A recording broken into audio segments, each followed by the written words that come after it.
Hey guys, welcome to The Daily Athlete. This is episode number 36, I'm pretty sure.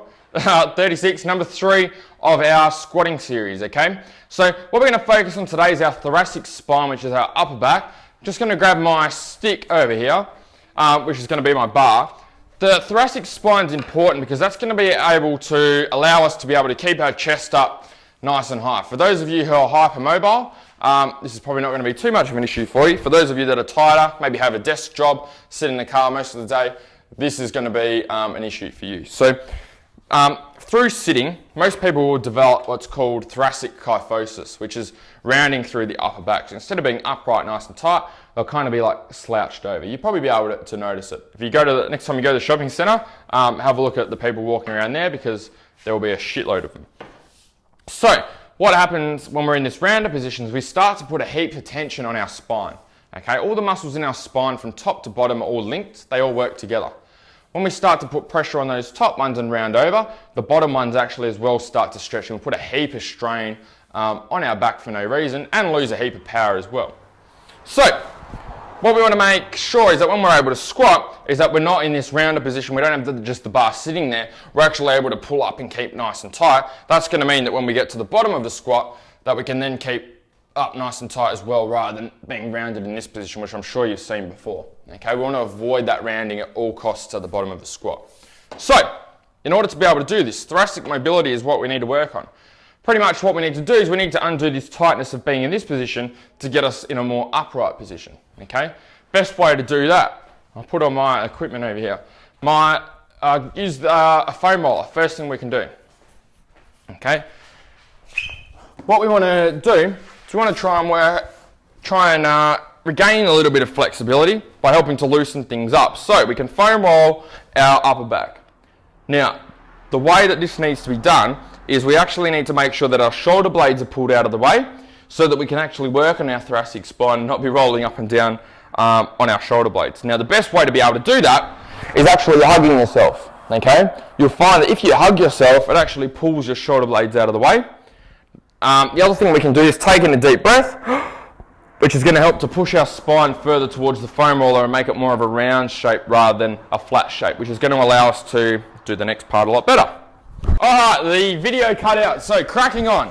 Now the next bit that we want to make sure is once we've got our arms across us, we've got in a nice deep breath, we're rolling from side to side across our spine, okay, across the upper back. Now what this is making sure is that we're pulling our shoulder blades out of the way.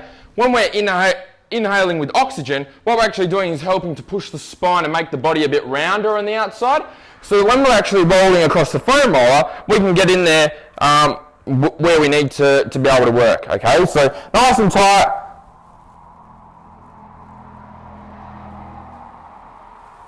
Rolling across nice and slowly, okay? So that's number 1. Number 2, what we're going to be working on is the cobra stretch, but we're going to change it a little bit. With this stretch, what we're not going to do is we're not working through our lower back, we're working through our upper back, so we're going to really try and extend through that upper back. And try and really feel that stretch through our upper back, so almost trying to bend this bit in half, okay? If we're pushing the hips up and pushing the whole body up, then you'll feel it in the lower back. That's not where we want to be working, upper back.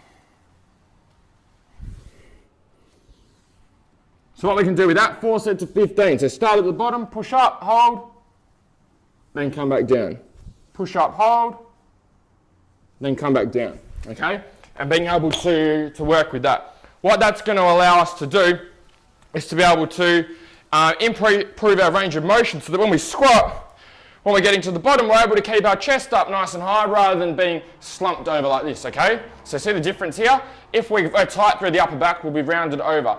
If we're nice and mobile, we'll be able to have the chest up a lot higher, okay? Which is what we want to be working on. So, homework. Homework is, number 1, working on thoracic mobility with the foam roller, hugging ourselves, looking a bit weird on top of the foam roller. Number 2, cobra stretch. Spend about a few minutes with the foam roller, rolling across, okay? Do 10 to 15 passes in each segment of your upper back. Then we want to work onto the cobra stretch, 4 sets of 15, maybe with a 3-second hold at the top, focusing on really pushing through that upper back, okay? Like I usually crack on about, you're probably sick of it now, Make sure you hammer them every single day. Pick those same exercises and use them every single day. Don't try and do the exercises from this video, the last episode, the episode before that, plus the other 10 websites that you're probably watching or subscriptions that you have to mobility. Pick the exercises that you need that are going to fix the issue that you have and be able to work on them on a daily basis. If you have extra time after you've done those original exercises, then you can add in all the other stuff that you'd like to do, but you have to make the main ones a priority. Otherwise you won't progress, you won't get better, you'll still be where you are now in another 6 months time. Okay, so implementation, action is what gets the results. Stick that into your training every day before training and start getting to work.